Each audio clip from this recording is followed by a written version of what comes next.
Welcome to day 7 of the Hero Podcast with me, Suppoman, your superhero podcaster. If you like what you hear in this podcast, which is called Be Obsessed, would you please leave a like on Facebook or on YouTube, and please leave a dislike or an angry face if you don't necessarily like or agree with what I'm saying. I'll be happy to receive the feedback, and also comment and let me know what you think. And if you're not, please subscribe to my podcast. The link is in the description. It's going to be a great place for you to be able to listen to what I say to you in the car, so that you've got something to listen to that stimulates you and hopefully gives you some tips at the same time. So today I am going to talk about be obsessed. What do I mean by that? Essentially what I mean by that is to achieve success, you've got to be obsessed. Okay, there's a little bit of rhyming in there, so it helps you remember. To be successful, you've got to be obsessed about what it is you do, the industry you're in, the job that you do. Okay?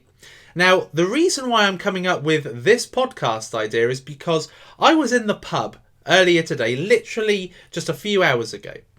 And I saw some guy doing a Snapchat story. It was a duck or a swan or something in the river, and he thought it looked really cool, so he took a story with his Snapchat app. And I thought to myself, oh yeah, Snapchat. Now I've got a course on Snapchat, so that is something that I teach on how you can be better at marketing with Snapchat. But I was thinking of Snapchat in a different way. I was thinking of Snapchat as a competitor.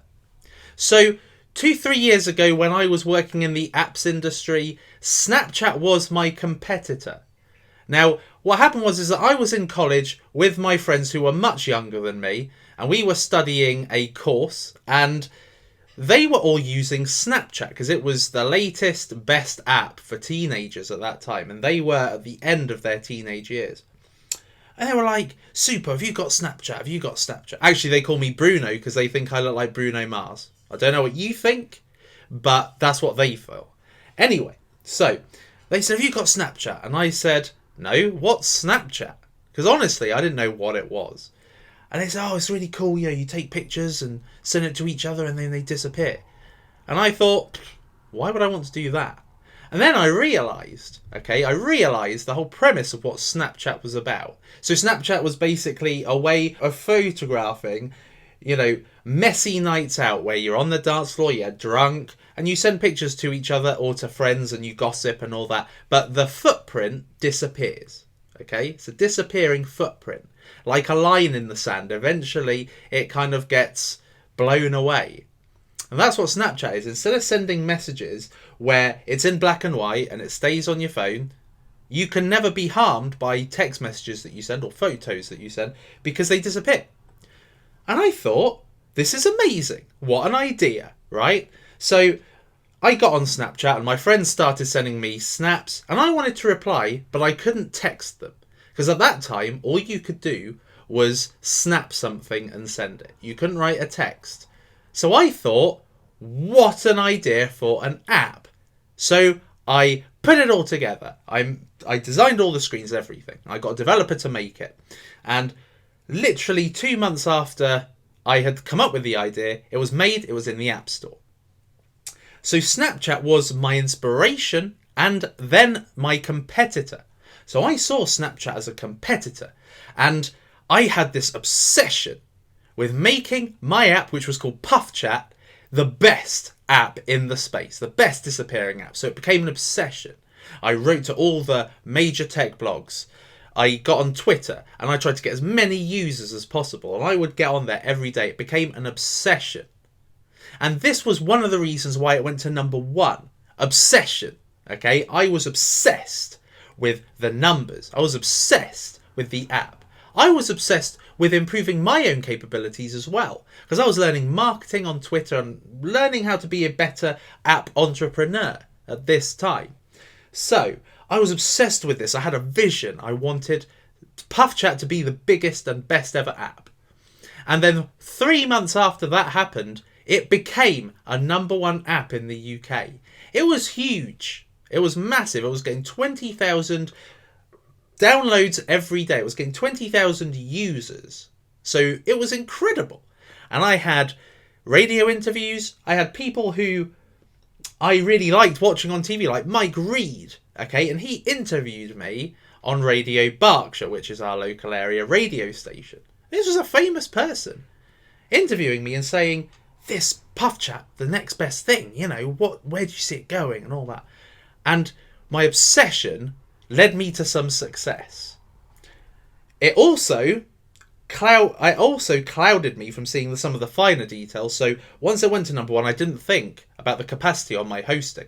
And then what happened was that the Puff Chat app went down the charts because my server providers suspended my hosting, which basically meant the back end didn't work. So if anybody clicked register on the app, they download the app, but they couldn't click register. And so what happened was that people just deleted it.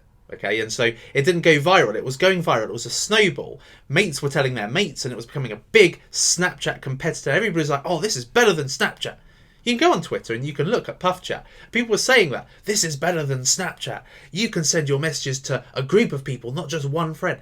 I had mapped it out so that it was different to Snapchat, but at the same time was fundamentally the same.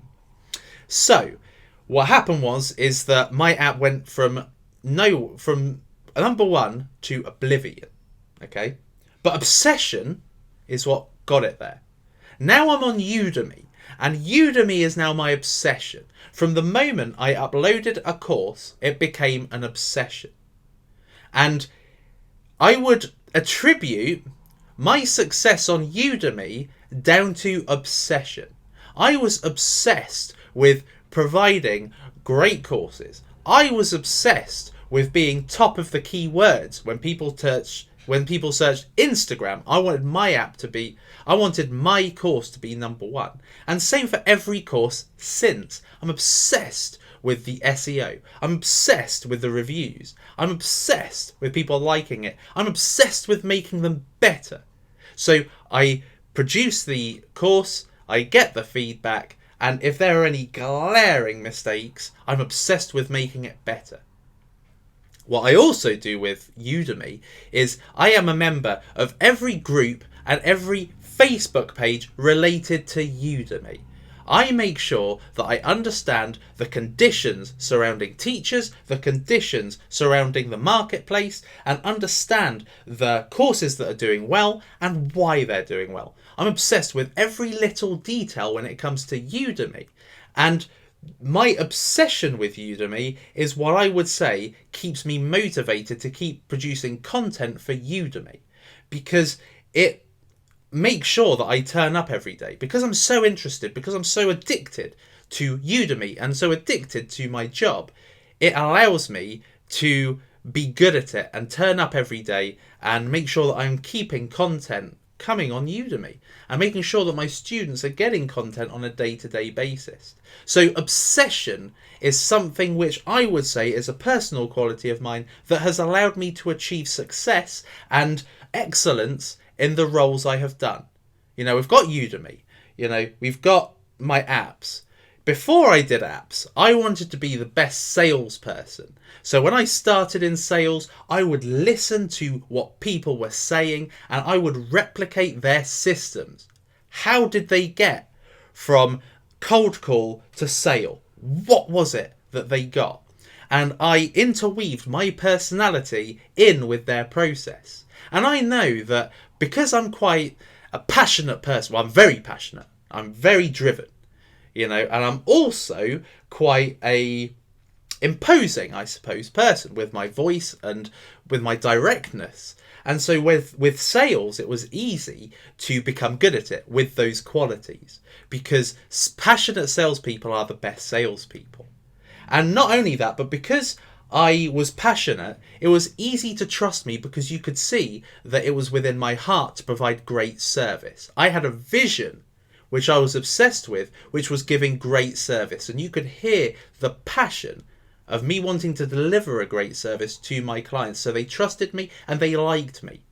People gravitate to people with passion. And so with sales, I was always just obsessed with being great at my job and obsessed with being better at it, and obsessed with being better than everybody else who I competed with in that role. Whether that was people at other companies or people within my own company in the same team. I wanted to be the best, obsessed with being the best.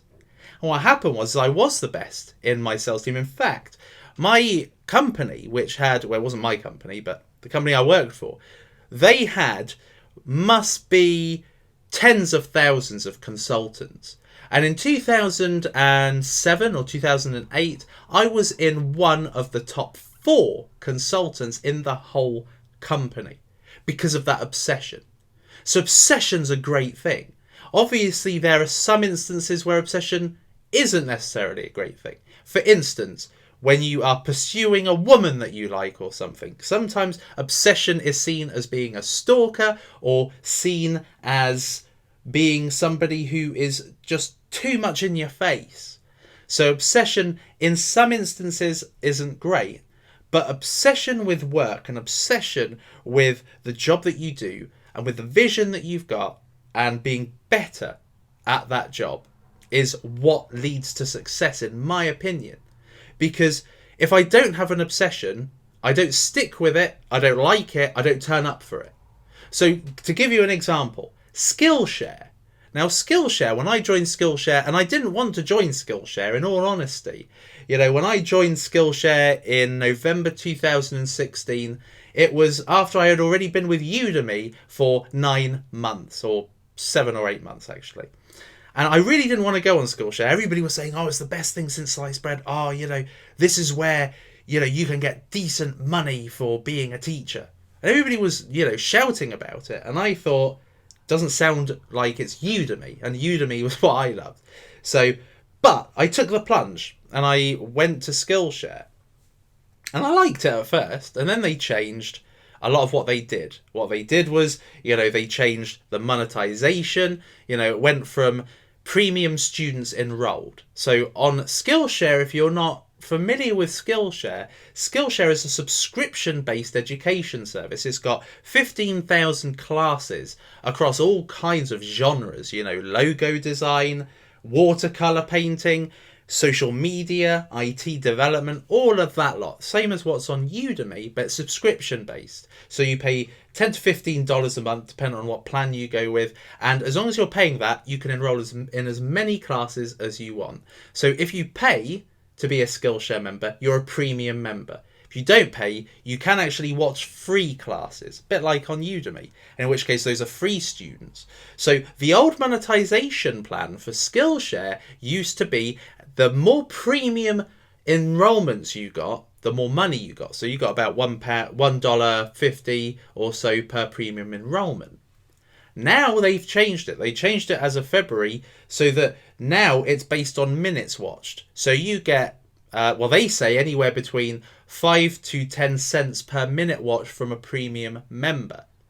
But actually, it's less than that. Okay, so it's about 4 cents or something like that. Which is nuts, really, when you compare the old monetization and the new monetization. Lots of instructors are unhappy. In some cases, it's better because it makes instructors produce longer courses and more quality courses, because Skillshare used to have kind of 10 to half an hour courses. Whereas on Udemy, you've got kind of like 5 to 10 hour courses or more. So Skillshare are making a move to being more like Udemy. So Skillshare's changed their monetization, but it's had an adverse effect on students. They've made some other changes. So for instance, you used to get an automatic follower when somebody enrolls in a course on Skillshare. Now that don't happen. You know, people have to manually follow you, and the benefit of having a follower is they get notified when you bring out a new course. So they've changed a lot of it, and they've made it, I suppose, not in favour with the instructors or for the instructors to grow a business. So therefore, Skillshare isn't exciting to me. Udemy is. Udemy's an obsession as a result. Skillshare isn't as exciting to me. The benefit of putting courses on there has kind of been erased, and as a result, I'm not as passionate about it. So I'd be passionate about, you know, making sure that I'm giving really good service. I love that. My vision is the same, whether it's on Udemy or on Skillshare. If I am on there and people are taking my course, I have a vision to be obsessed with service. People ask a question, I'll answer it, and I'll answer it as quickly as possible, because I know that students can't move forward unless I've given them an answer sometimes to their questions. So I'm passionate about that side of Skillshare, but I'm not necessarily passionate about dominating Skillshare. I'm not necessarily passionate about putting my courses on there and, getting students, because it's not really something that highly interests me like it maybe did at the beginning.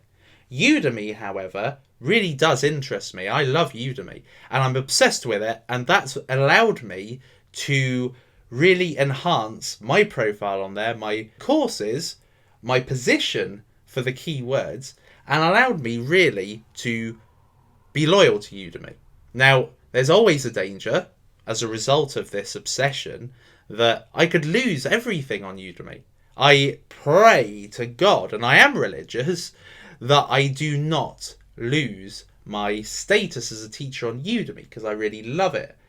But it could all end. It could all end tomorrow for whatever reason, and I would be left starting from scratch like on day one of this Hero podcast. But for the now, being present, I want to be the best. I want to have the best courses. I want to be well known. I want to give the best service.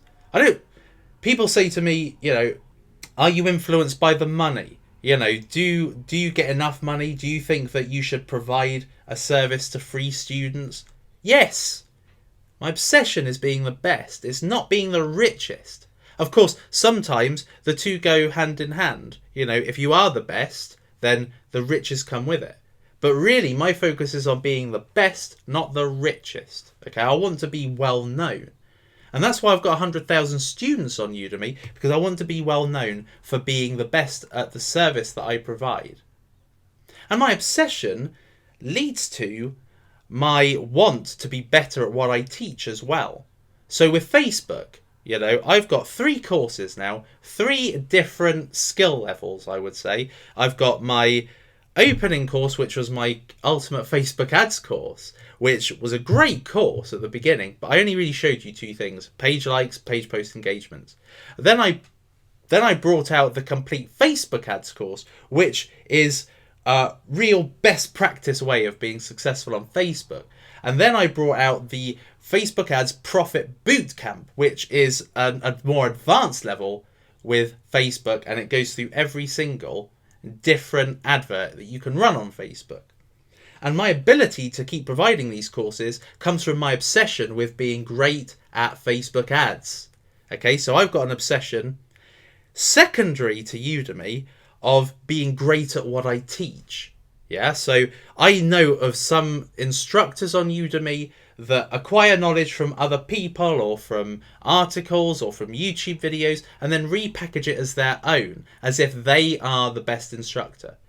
But what I try and do in every single course of mine is I try and have social proof for every single one of them, and great social proof. So people know I'm not just repackaging a load of theory from other courses or from articles. This is my own experience. This is what I have achieved with my own efforts and how I can help you achieve it.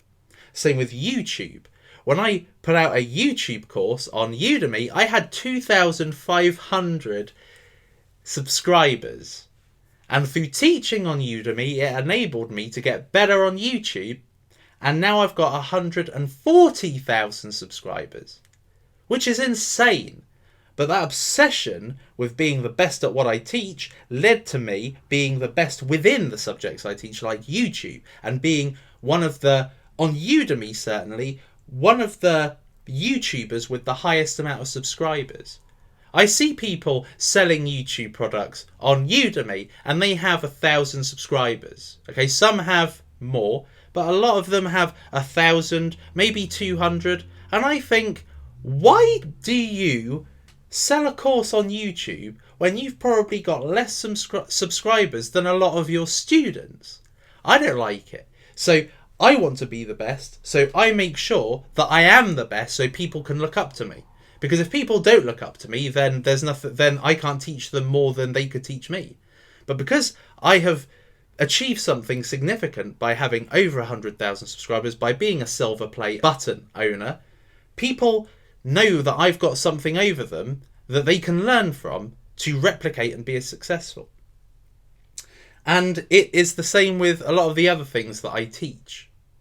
So, in essence, obsession leads to success, in my opinion. Now, I'm not the best performing Udemy instructor in his first year. There have been people that have performed better than me, a lot of people that have performed worse than me, but I'm not the best, necessarily. But in my opinion, I'm doing okay. I am further ahead of where I thought I would be a year from the date I started. And it's because of obsession that I've got to that place.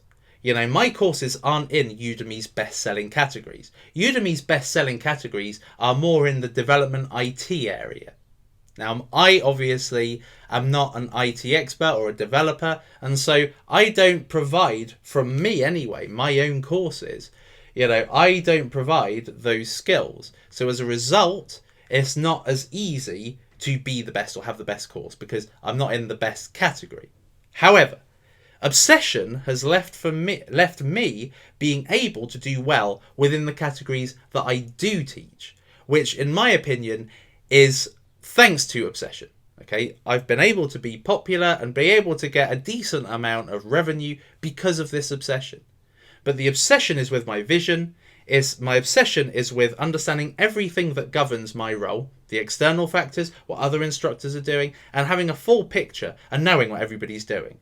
Other instructors probably don't know that I know about what a lot of instructors are doing, especially the top performers, because I make it my mission to study what people are doing and replicate people's success or replicate people's systems using my own personality. So, obsession has been a key reason as to why I am where I am and why I have achieved what I have achieved. So, being obsessed is something to be proud of. As long as you're using it in the right way, obviously. Using it in relationships may not necessarily be the best way, unless, of course, you're with somebody who really wants you to be obsessed with them. But generally, with professional life, obsession leads to great things. Okay? So I hope that this has inspired you to try and get that passion for something. And if you don't have that passion for something, you should find something that you do have passion for. I had passion in every single industry I've worked in, including apps. And, when I thought about Snapchat today as a competitor, I kind of had a little sad feeling because I was so obsessed with the app industry for so long, and particularly social networking apps, which my app was. So I did have a kind of sad feeling because I was obsessed with it and it didn't work out ultimately, although it's led to some great things since with Udemy. But I did have a kind of sad feeling, and that comes with my obsession and passion with that subject and with that area of my life. So I hope that you've enjoyed this. Please do leave me a like and let me know what you think. I've been Suppoman. I will see you in day 8 of the Hero podcast.